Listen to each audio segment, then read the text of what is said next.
So good afternoon, everyone.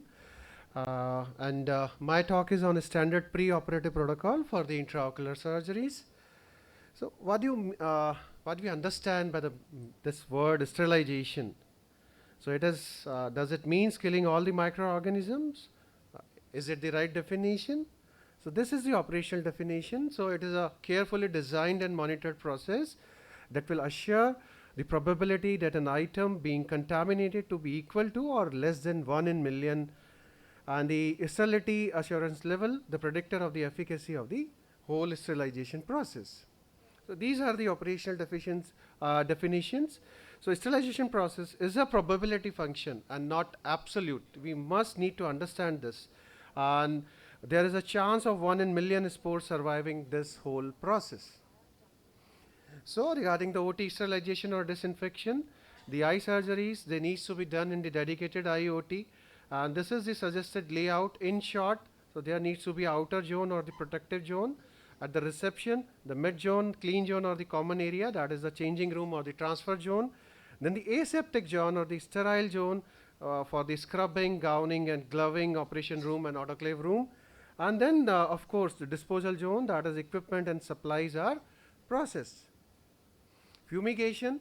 So starting OT for the first time after long time or after civil work, at least 3 OT washings followed by fumigations, and we need to get 3 consecutive negative cultures in OT is mandatory.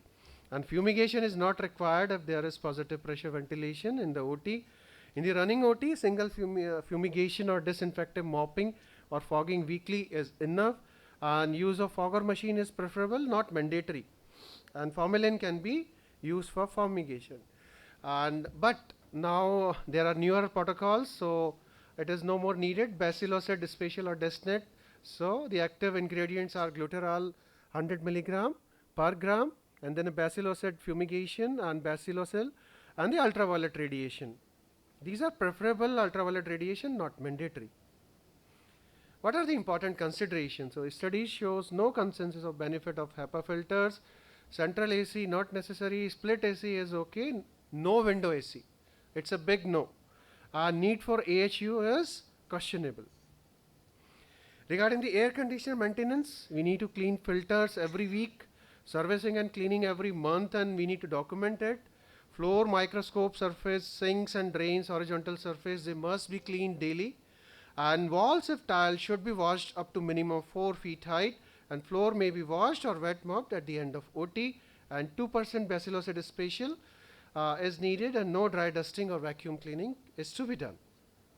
Size. So 160 square feet per 4 persons, that is 400 square feet as desired by NABH is not practical. So we can reduce it proportionate to the number of people entering into the OT. Now coming to the sterilization of the instrument, so adequate reserve sets needs to be available, preferably ETO, autoclave or flash autoclave. In between cases, autoclaving to be done and documented. And class B autoclave for recommended for long tubings and for re-sterilization.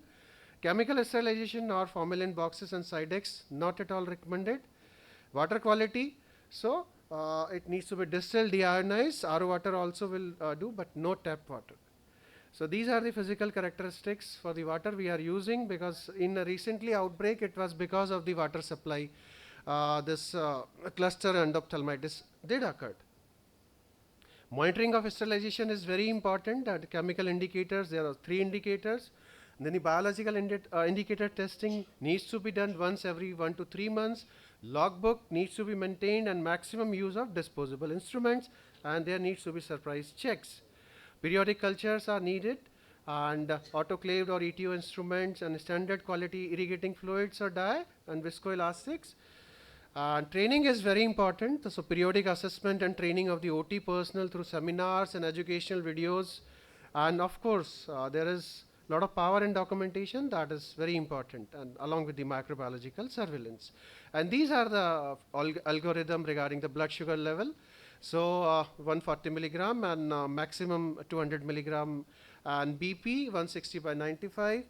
And preoperative, Roplas and syringing needs to be done, but no syringing on Roplas on the day of surgery. If there are infection, so postpone the surgery and manage infection, and then only we need to operate. no contact procedure like the biometry or tonometry on the day of surgery. So we need to go for DCR, and after 4 to 6 weeks, cataract surgery needs to be done as per this study.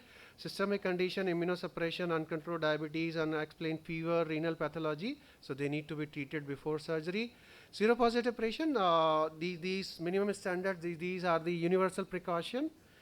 And also we can do at the last, as a last case, and the patient needs to be well hygiene before taking into the OT. And so we need to follow the best practices. And thank you so very much.